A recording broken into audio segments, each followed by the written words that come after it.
नमस्कार. ठाण्याच्या राजकीय, सामाजिक आणि सांस्कृतिक घडामोडींचं वर्तमान चित्र दाखवणाऱ्या ठाणे वर्तमानमध्ये मी नितीन बोरसे आपलं पुन्हा एकदा हार्दिक स्वागत करतो. मंडळी, सादर करीत आहोत आजच्या ठळक बातम्या. घोडबंदर येथील हॉटेलमध्ये विवाह समारंभ आयोजित केला जाणाऱ्या एका लॉनमध्ये गुरुवारी रात्री अचानक आग लागली. या आगीवर तासाभराने नियंत्रण मिळवण्यात पथकाला यश आलं. घोडबंदर भागात विवाह समारंभासाठी हॉटेल आणि लॉन्स आहेत. येथील ओळा परिसरातील एका लॉनमध्ये विवाह समारंभानंतर स्वागत समारंभ आयोजित करण्यात आला होता. या स्वागत समारंभाला 1000 ते 1200 जण उपस्थित होते. गुरुवारी रात्री 11 वाजण्याच्या सुमारास स्वागत समारंभ दरम्यान लॉनमधील मंडप डेकोरेशन साहित्याला अचानक आग लागली. अवघ्या काही क्षणात आगीने रौद्र रूप धारण केलं. आग लागताच वधूवर आणि त्यांचे नातेवाईक लॉनमधून बाहेर पडल्याने मोठी दुर्घटना टळली. रात्री 12 वाजेनंतरही या आगीवर नियंत्रण मिळवणं पथकाला शक्य झालं. ठाणे महानगरपालिकेच्या निवडणुकीत शिंदेंची शिवसेना आणि भाजपच्या वरिष्ठ नेत्यांना युती हवी असली तरी भाजपच्या कार्यकर्त्यांचा आणि पदाधिकाऱ्यांचा मात्र युतीला विरोध असल्याचं निदर्शनास येत आहे. उपमुख्यमंत्री एकनाथ शिंदे यांच्या मतदारसंघात कोपरीमधील भाजप मंडळ अध्यक्षांनी युतीविरोधात पहिली ठिणगी टाकल्यानंतर कळव्यातील भाजप पदाधिकाऱ्यांनी देखील युती झाल्यास 50% जागांची मागणी केली आहे. अन्यथा स्वतंत्ररित्या निवडणूक लढण्याची तयारी असल्याचा दावा भाजप पदाधिकाऱ्यांनी केला आहे. तर ठाण्यातील प्रभाग क्रमांक 19 मधील भाजपचे कार्यकर्ते आणि पदाधिकाऱ्यांनी गेल्या 8 वर्षात शिंदेंच्या शिवसेनेमध्ये आणि कार्यकर्त्यांमध्ये जे मतभेद निर्माण झालेले आहेत त्या संदर्भातला पाढाच वाचला आहे. आमदार निरंजन डावखरे, आमदार संजय केळकर, त्याचप्रमाणे शहर अध्यक्ष संदीप लेले यांच्या समवेत आयोजित बैठकीत पाढा वाचून दाखवण्यात आला. युतीबाबत कार्यकर्त्यांनी तीव्र नाराजी देखील व्यक्त केली. युती केल्यास प्रामाणिक कार्यकर्त्यांवर अन्याय होईल. युती करायची असेल तर समसमान न्याय मिळायला हवा अशी मागणी देखील कार्यकर्त्यांनी केली आहे. ठाणे महानगरपालिकेच्या सार्वत्रिक निवडणुकीच्या अनुषंगाने राजकीय पक्ष, उमेदवार आणि त्यांचे प्रतिनिधी यांना निवडणूक विषयक तसंच प्रचारासंबंधी विविध परवानग्या प्राप्त करणं सोयीचं व्हावं यासाठी लोकसभा आणि विधानसभा निवडणुकीत ज्या प्रकारे जिल्हाधिकारी कार्यालयामध्ये एक खिडकी योजना राबवण्यात येते त्याच धर्तीवर महापालिकेतही एक खिडकी योजना तात्काळ कार्यान्वित करावी अशी आग्रही मागणी महाराष्ट्र नवनिर्माण सेनेचे नेते तथा ठाणे पालघर जिल्हा अध्यक्ष अविनाश जाधव यांनी पालिका आयुक्तांकडे केली आहे. भवानी ज्वेलर्स ठाणे, पारंपरिक आणि आधुनिक दागिन्यांचा अप्रतिम संगम. प्रत्येक स्त्रीची पहिली पसंती भवानी ज्वेलर्स ठाणे.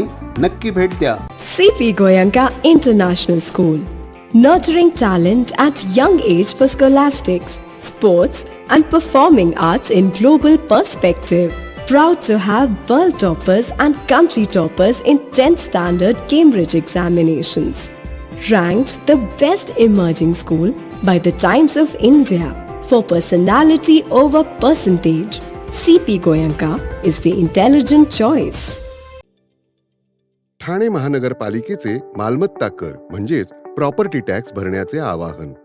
सन 2022-23 या आर्थिक वर्षाचे मालमत्ता कराचे म्हणजेच प्रॉपर्टी टॅक्सचे बिल ठाणेकर करदात्यांना महापालिकेमार्फत आर्थिक वर्षाच्या सुरुवातीस म्हणजेच माहे एप्रिल 2022 मध्ये देण्यात आलेले आहे. तथापि अद्यापही काही करदात्यांनी मालमत्ता कर महापालिकेकडे जमा केलेला नाही. सध्या आर्थिक वर्षाचा अंतिम टप्पा सुरू झाला आहे. मालमत्ता कर वसुलीसाठी महापालिकेतर्फे कडक कारवाई हाती घेण्यात आली आहे. या अंतर्गत जंगम मालमत्ता, टीव्ही, फ्रीज, वाहन व इतर जप्त करणे तसेच स्थावर मालमत्ता वॉरंट बजावून जप्त करण्यात येत असून मालमत्तेचा जाहीर विक्रीद्वारे लिलाव करून कराची रक्कम वसूल करण्यात येत आहे. मालमत्तेस पाणी पुरवठा करण्यात येणारे नळ संयोजन खंडित करण्यात येत आहेत. त्याचप्रमाणे थकीत मालमत्ता करावर 2% व्याज आकारले जात असल्याने भरावयाची रक्कम वाढत आहे. आपला मालमत्ता कर propertytax.thanecity.gov.in या लिंकद्वारे तसंच गुगल पे, फोन पे, पेटीएम याद्वारे ऑनलाईन पद्धतीने करण्याची सुविधा उपलब्ध करून दिली आहे. शनिवार, रविवार व सार्वजनिक सुट्टीच्या दिवशी नागरिकांना मालमत्ता कर भरणे सोयीचे व्हावे याकरता महापालिकेचे मालमत्ता कर संलग्न कार्यालय या दिवशी कार्यान्वित ठेवण्यात आलेले आहे. तरी मालमत्ता कर वसुलीची अप्रिय कारवाई टाळण्याच्या दृष्टिकोनातून मालमत्ता कर भरून महापालिकेस सहकार्य करावे. धन्यवाद. भारतीय जनता पार्टीच्या ठाणे महानगरपालिकेच्या निवडणुकीसाठीच्या प्रभारी पदावर आमदार निरंजन डावखरे यांची नियुक्ती करण्यात आली आहे.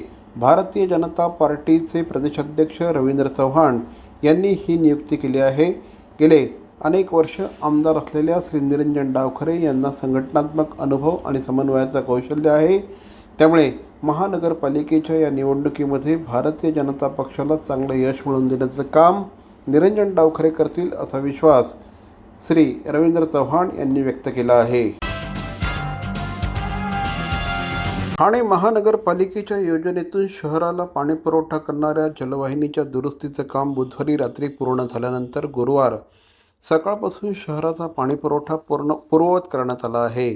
परंतु या जलवाहिनीच्या दुरुस्ती कामासाठी शहरात गेले 15 दिवस 50% पाणी कपात लागू करण्यात आल्याने शहरातील पाणी पुरवठ्याचं वेळापत्रक कोलमडलं असून वेळापत्रक पुन्हा रुळावर येण्यासाठी आणखी 2 दिवस लागण्याची शक्यता आहे. ठाणे महापालिका क्षेत्राला पाणी पुरवठा करणाऱ्या महापालिकेच्या स्वतःच्या योजनेतील जलवाहिनी 6 डिसेंबर रोजी कल्याण फाटा येथे महानगर गॅस कंपनीच्या कामादरम्यान फुटली होती. ही जलवाहिनी जुनी आणि प्रिस्ट्रेस कॉन्क्रीट पद्धतीची असल्यामुळे तिच्या दुरुस्तीसाठी 5 दिवस लागले. या काळात 30% पाणी कपात लागू करण्यात आली होती. जलवाहिनी दुरुस्तीनंतर पाणीपुरवठा सुरू करताच जलवाहिनी आणखी 3 ठिकाणी फुटली असल्याची बाब पालिका प्रशासनाच्या लक्षात आली. यानंतर पालिकेने 19 डिसेंबरपर्यंत 50% पाणी कपात लागू केली होती. अखेर आता या जलवाहिनीचं काम पूर्ण झालं असून लवकरच पाणीपुरवठा रुळावर येईल.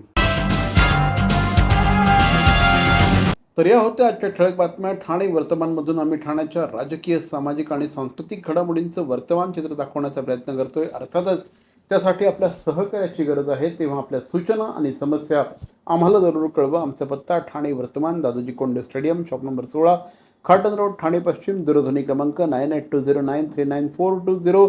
तर मग पुन्हा भेटू उद्या याच वेळी याच ठिकाणी ठाणे वर्तमानमध्ये. तोपर्यंत धन्यवाद. जय हिंद, जय महाराष्ट्र.